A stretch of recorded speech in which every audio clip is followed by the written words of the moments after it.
시청자 여러분 안녕하십니까? 복지TV 뉴스입니다. 정부가 누리과정 예산 편성은 원칙적으로 시도교육감의 권한이자 의무라는 기존 입장을 재확인했습니다. 정부는 시도교육청 차원의 자구 노력의 필요성을 강조했습니다. 정유린 기자입니다. 전국 시도교육청의 재정 여건을 감안해서 누리과정 등 정부 시책 사업은 지방교육재정교부금이 아니라 반드시 중앙정부가 부담하여 지방교육 재정을 정상화해 줄 것을 촉구합니다. 전국의 시도교육감들이 내년도 어린이집 누리과정 예산을 부담할 수 없다고 발표한 지 일주일여. 정부가 누리과정이 차질 없이 추진되어야 한다는 입장을 밝히며 교육청을 압박하고 나섰습니다. 누리사업은 국민들의 바람을 바탕으로 만들어진 현행 법령사항의 의무사항으로서 하고 싶다고 하고 하기 싫다고 하지 않아도 되는 선택사항이 아닙니다. 정부는 누리과정 전체에 들어가는 경비를 산정해 교부금에 반영하겠다는 입장이지만 추가 예산 지원은 어렵다고 말했습니다. 교부금은 각 연도에 내국세에 따라서 배정하는 비율이 법률로 정해져 있습니다. 그래서 그걸 정부가 재량으로 이것을 늘리거나 줄이거나 이렇게 할 수 있는 사항이 아닙니다. 정부는 시도교육청이 재량으로 지출하는 부분을 조정하고 그래도 모자라면 정부 보증으로 지방채를 발행하라고 주문했습니다. 이에 대해 전국시도교육감협의회는 자신들의 기존 결정을 바꾸지 않겠다는 입장.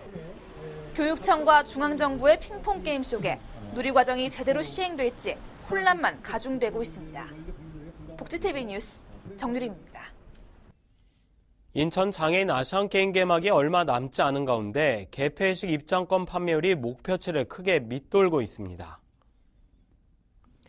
인천 장애인 아시안게임 조직위원회는 개폐식 입장권이 지난 14일 기준 전체 판매 목표치 24,287장 중 13,043장이 팔려 53.7%의 판매율을 보이고 있다고 말했습니다. 조직위는 개폐식이 불가능을 극복한 모든 사람의 삶을 축하하는 감동적인 무대가 될 것이라며 조금 더 많은 관심을 가져달라고 호소하고 있습니다. 정부가 경제관계장관회의를 열고 민간기업의 기부 체납을 통해 국공립 어린이집을 늘리겠다고 밝혔습니다. 정부는 민간기업의 기부 체납을 통해 국공립 어린이집을 늘리고 직장 어린이집의 여유 정원은 인근 주민 자녀에게 개방하겠다고 말했습니다. 또한 정부는 내년 3월부터 정부 청사 어린이집, 공공기관 직장 어린이집 등 공공부문 직장 어린이집의 경우 정원에 여유가 있으면 지역사회에 개방하도록 명문화하겠다고 설명했습니다. 특히 정부는 지자체나 산업단지 등이 공동 어린이집 시설 건립 주체로 참여할 수 있도록 관련 규제를 완화하고 우수 사례를 확산시키기로 했습니다. 공공기관 약 83%가 올해 2분기까지 장애인 채용을 전혀 하지 않은 것으로 드러났습니다. 기획재정부가 새정치민주연합 김영록 의원에게 제출한 공공기관 채용 현황 자료에 따르면 303곳의 공공기관 중 83%인 250곳이 올해 들어 2분기까지 채용한 장애인이 한 명도 없는 것으로 나타났습니다. 한편 장애인 고용촉진법은 상시 50명 이상의 근로자를 고용하는 사업주는 5% 이내의 범위에서 장애인을 채용해야 한다고 명시하고 있습니다. 제35회 흰지팡이 날 기념 전국 시각장애인 복지대회가 열렸습니다.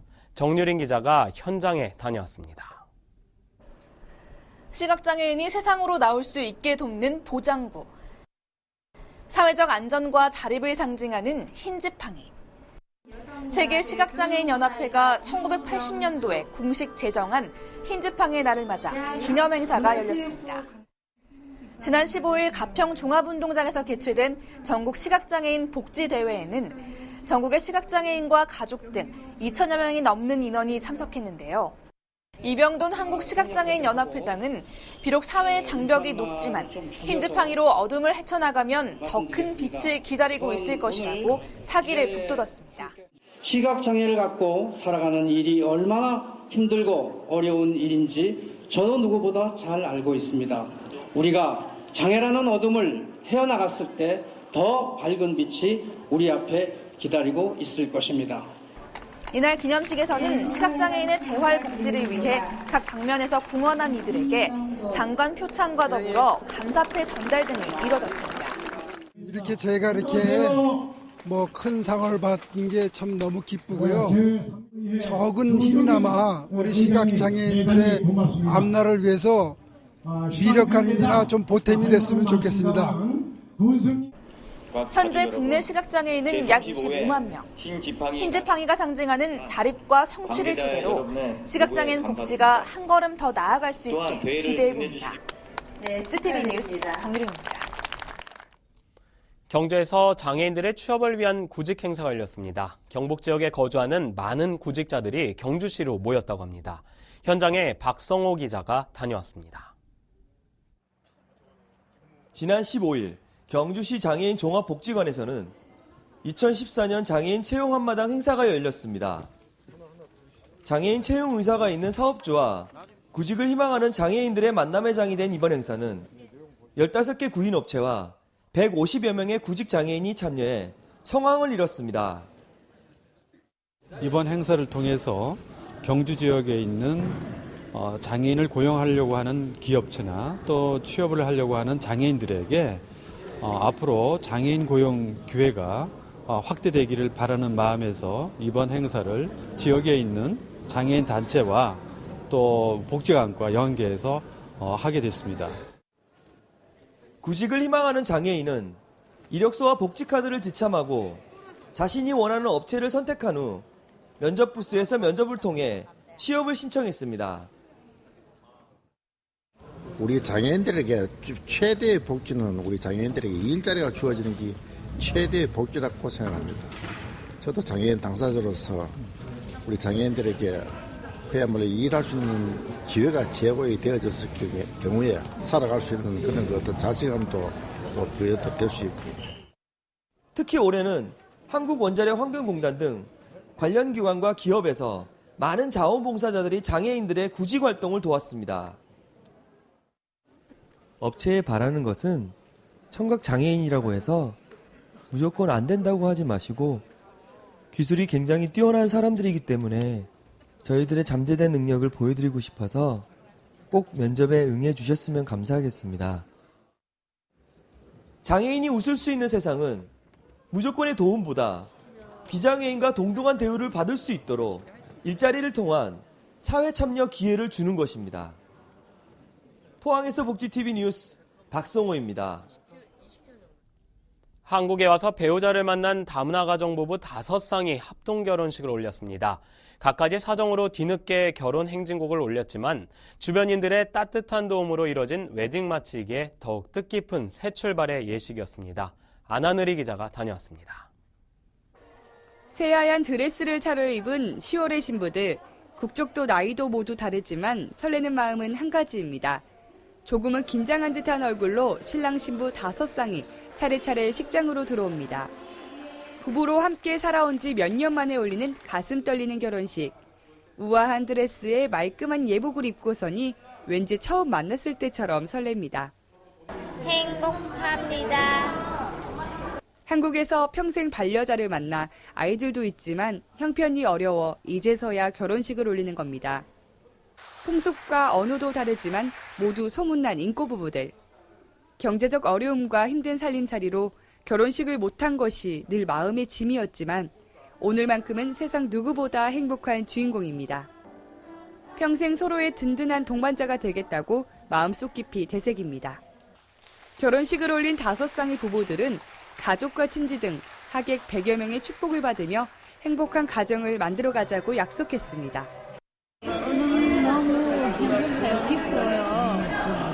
진짜 가족 다 얘기해보시니까 기분 너무 좋아요. 그동안 팍팍한 생활에 쫓겨 한 박자 늦은 웨딩 마치. 국적은 제각각 다르지만 결혼을 통해 한 마음으로 제2의 고국인 한국에서의 행복을 다짐해봅니다. 춘천에서 복지TV 뉴스 안하늘입니다.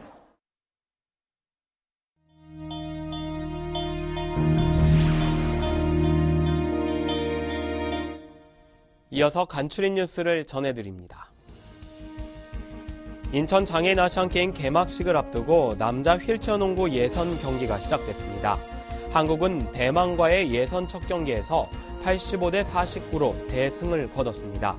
특히 예선 첫 경기에서부터 김동현 선수는 공격적인 리바운드와 어시스트로 경기를 리드하며 21득점을 냈습니다. 인천 장애인 아시안게임 남북 공동응원단이 인천 시민단체를 주축으로 발족했습니다. 응원단은 대회 기간 북한 대표팀의 경기를 응원할 예정입니다.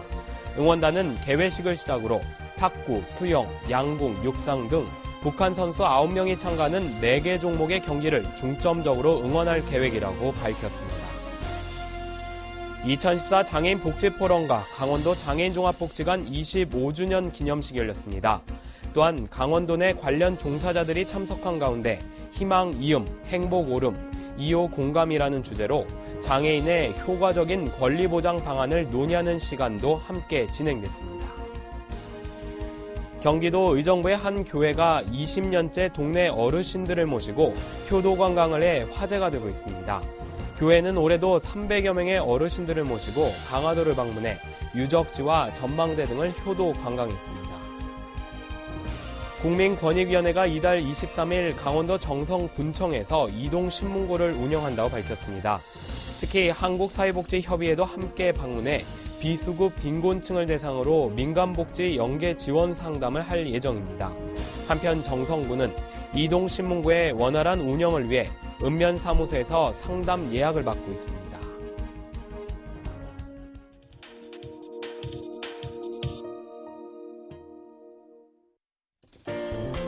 본격적인 가을이 시작되면서 큰 온도차에 감기 걸린 분들은 물론 건조한 날씨에 피부 질환 호소하는 분들이 많습니다. 그런데 이맘때 또 하나 주의할 질환이 있으니 바로 탈모입니다.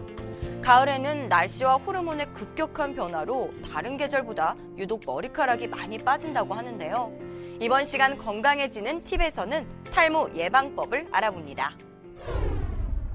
건조한 가을이 되면 유분과 수분의 균형이 깨지면서 각질이 많이 생기고 모공이 막혀 머리카락이 더 많이 빠집니다.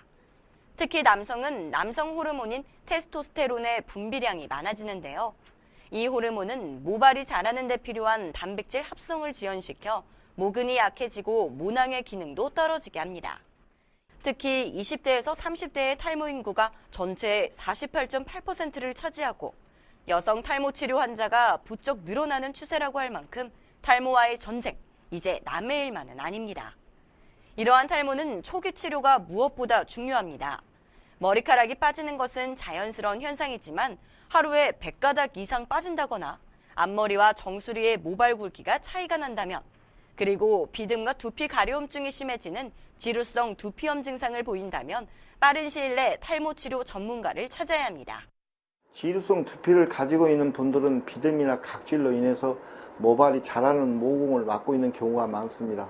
장시간 모발이 자라는 것을 방해할 경우에는 영구 탈모가 발생할 수도 있죠. 특히 젊은이들에게 나타나는 탈모는 대부분 스트레스와 밀접한 관련이 있습니다. 특히 갑작스럽게 생겨나는 원형 탈모는 스트레스가 가장 큰 원인인데 마음을 편안하게 먹고 생활 습관을 교정하는 것이 매우 중요합니다. 하지만 탈모 부위가 커지거나 다발적으로 늘어난다면 즉각적인 치료를 받아야 합니다. 탈모 관리를 시작하는 연령이 점차 낮아지고 있습니다. 남성형 탈모의 경우도 빠지기 전부터 관리를 할 경우 대머리를 예방할 수 있고 20대 초반 또는 심지어는 10대 후반까지도 병원에 탈모를 문의하거나 치료를 받으러 오는 경우가 많이 있습니다. 또한 평소에는 요즘처럼 약해진 두피에 상처를 낼 수 있는 머리를 쥐어뜯는 행동을 하지 말고 담배와 술은 혈액순환을 방해하고 피지 분비를 유도하는 만큼 멀리해야 하는 것은 필수인데요. 또 머리카락의 성장을 도울 수 있는 밤 10시부터 새벽 2시에는 꼭 수면을 하고 영양 불균형으로 인한 탈모가 많은 만큼 규칙적인 생활과 함께 영양소 듬뿍 담긴 하루 세끼 식사는 필수라는 것 잊지 마세요. 인천 장애인 아시안게임의 개막이 코앞으로 다가왔습니다. 일부 종목의 경기는 이미 시작이 됐는데요. 대한민국의 승리도 물론 중요하지만 가장 우리에게 지금 필요한 것은 인천 장애인 아시안게임에 대한 국민 모두의 관심입니다. 이상으로 복지TV 뉴스를 마칩니다. 시청해주셔서 고맙습니다.